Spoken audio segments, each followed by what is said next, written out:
Tumawid ang mga Israelita sa ilog Jordan, Josue 3:1-17. Maaga pa'y bumangon na si Josue at ang lahat ng mga Israelita. Umalis sila sa Shittim at pumunta sa ilog ng Jordan.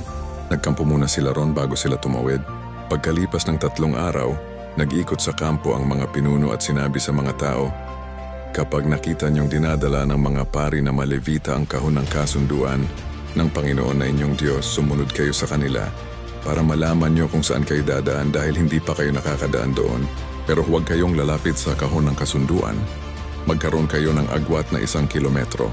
Pagkatapos niya sinabi ni Josue sa mga tao, "Linisin niyo ang inyong sarili dahil bukas ipapakita sa inyo ng Panginoon ang mga kamanghamanghang bagay."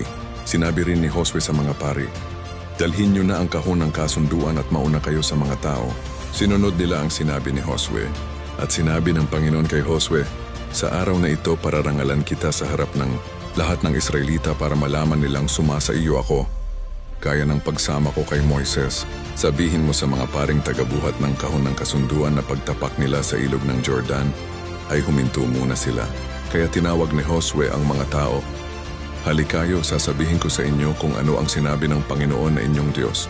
Ngayon malalaman ninyo na sumasa inyo ang buhay na Diyos, dahil siguradong itataboy niya papalayo sa inyo ang mga Kananeo, Heteo, Hiveo, Pereseo, Girgaseo, Amoreo at mga Hebuseo.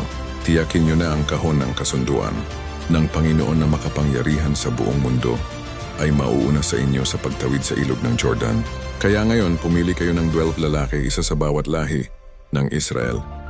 Kapag lumusong na ang mga pari na tagabuhat ng kahon ng kasunduan ng Panginoon, ang Panginoon na makapangyarihan sa buong mundo, hihinto ang pagdaloy ng tubig sa ilog ng Jordan. Ang tubig nito mula sa itaas ay maiipon sa isang lugar. Anihan noon na tumaapaw ang tubig sa pampang ng ilog ng Jordan.